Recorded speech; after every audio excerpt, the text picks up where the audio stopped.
Letter Jam. This is a word game, and it is actually the first cooperative word game that I ever played or even like heard of. So this was new. This was new.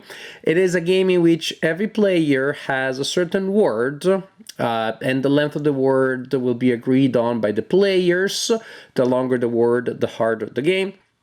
Each player has a word that actually they don't know, and they have to figure out little by little, letter by letter, what their own word is. I'll try to explain the game to you. The game is extremely simple once you play it, extremely intuitive, but for some reason I found it really hard to learn, to figure it out, precisely because some of the mechanics I hadn't seen before. What you have here is a stack of sheets, such as this one. Each player receives one, and each player folds it just like so that you can take notes and the other players don't see what you write there. You will need writing implements. The game comes with pencils and look, even with a sharpener. The attention to detail. I prefer to use my own writing implements though. Then you have these stands here. There is 6 of them, and you will always use all 6 in all games, regardless of number of players. You have that card that stays in the game. It's a wild letter. We'll see what that means. And then you have a deck of letter cards. You will give a number to each player at the beginning of the game, and they will use them to form a word of the agreed on length. Suppose that we had decided to play with words that are 5 letters, and these are the cards that the player next to me has chosen to form a word. Then we shuffle these cards, and then each player will place the cards in a line in front of themselves. And then they will take the first card and they will place it on the stand that is in front of them, facing the other players. You do not see the letter that comes from your own word. And so suppose these are the other players and they all have a stack there behind the stand of the letters that they're not using yet. Remember, they've been shuffled, so I only know that this letter comes in the word that somebody else prepared. I don't even know where it is in the word, let alone what it might be. Now, the idea is this. Also, remember this, let's put it this way. So, remember there's also that is a wild letter. Now, players look at the letters that they see, so all of them plus the wild letter, and again, some may be non-player letters, but you look at all of them and you try to form a word that uses as many players' letters as possible. And suppose that from what I see here, I'm thinking of let, L-E-T. When players have words in their mind, they share with the group how long the word is and if it includes letters from the players or not. Say, I have thought of a word that is 3 letters long and it is players' letters. But somebody else says, well, I have a word that has 5.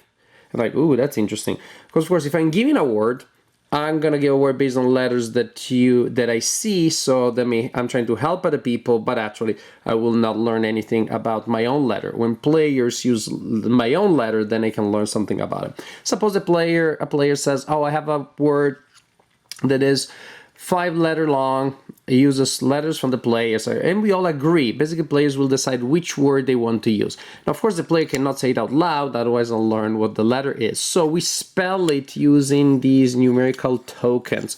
So you place 1 next to each letter in the word in the order in which the letters appear in the word. So, for example, that player spelled that for the group, and so that I am seeing, oh, it's a word that starts with L, then there is my letter T-E-R, Le blank tear. Chances are that I have an A. So I write this down, my word, and I think I have an A. This player here sees, if this is an A, sees a word that is like la blank and this player would see lat blank R. So you can see everybody's seeing a word that is missing 1 letter, their own, and this is how you communicate with each other.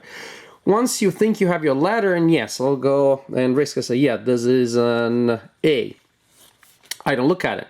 Still, when I think, I'll show it to you just because, but usually you wouldn't look. When you think you have it, then you set it aside and you take another letter from the ones in your word and you put it there. And maybe also that player had figured out their letter, and so they're now taking another one from their word, and is this one, and this player also, and they also exchange letters. It may also be that, again, we use the wild letter, in which case we simply place a spelling token there. This is pretty much the idea. Players continue for a number of rounds, trying to first find, well, all the letters in the word. And then at that point, when you think you have it, then you will try to unscramble them, and each player will show what they have, and they will score points if they got the right letters, and also if from those they're able to reconstruct their own word. The trick is that there's only a limited number of turns to do it, and so there is the pressure there to do as much as possible, as best as you can, figure out as many letters and as many words as you can within a limited time. And this is how you play Letter Jam. Letter Jam, who knew? Who knew that the word games could also work in a cooperative format? And this one definitely does. This is a fun game that gets the gears in your brain spin in all sorts of directions, in all interesting ways. And I like that because I like games that give you different things to do, so that you switch gears and your brain does different things in different parts of the game. With word games, that's not always the case. It's like unscramble a word, make a word, but it tends to be the same thing. It's taboo, always try to guess a word. The Scrabbles, always make a word. Here you're trying to, well, guess words guess letters actually. You try to make words that will help other people, and also you're trying to guess letters as you receive words that are missing one.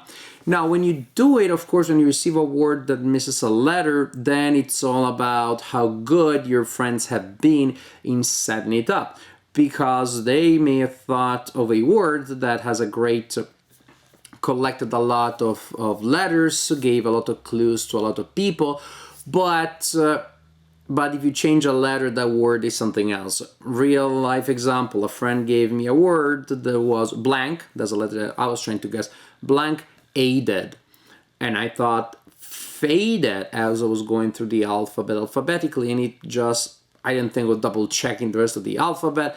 Naded, baited, I did quaided. Of course, it was waded with a W.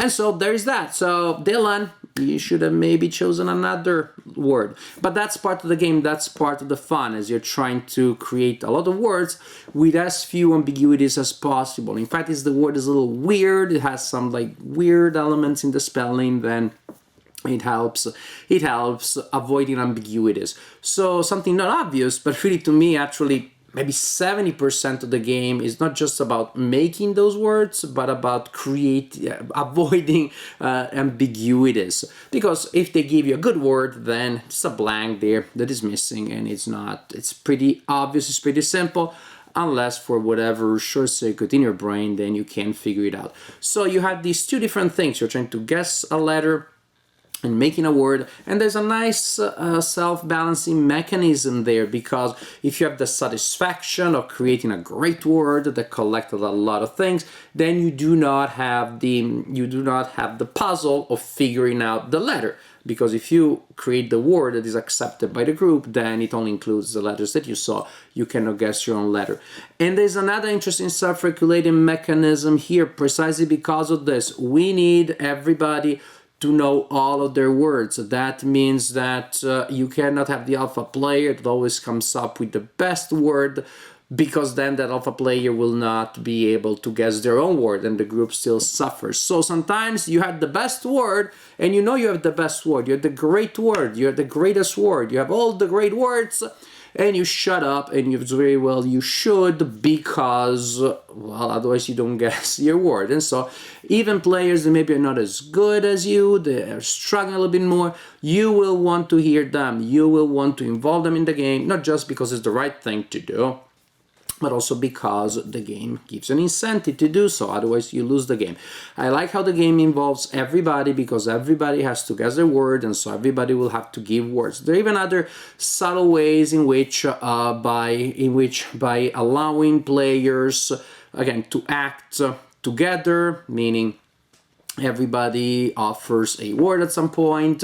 There are other incentives that you get. So it's a really smart game because sometimes word games feel very dry and abstract. This is a word game that really has been designed, in my opinion, with human players in mind, with the idea of engaging them or giving them something to do, with the idea of getting everybody to work together, and it really works. In that sense, it's a remarkable cooperative game. It really puts cooperation at the heart of the system, both what I want to do for the group, and I'm even thinking how you will perceive what I'm doing, because again, Precise is not just about me creating a nice word, but thinking whether or not that's a word that you may know, we may stumble upon, maybe ambiguous, etc., etc., etc. It really gets the people to work together in a way that we expect from cooperative games, but it's a style of games, cooperative, that has been so successful that from time to time you have games that may feel like the cooperation has just been slapped on. Not in Letter Jam. It truly is and organically is at the heart of the game, as it very well should. On top of that, it's also a really fun word game, which is interesting. It gives you puzzle to solve, but it's not too abstruse and too arcane, and you don't get into words that are too weird and bizarre like so many other word games do. You have interesting words, but not too weird, not too strange. Letter Jam, a great cooperative game, fun. We really enjoy playing it.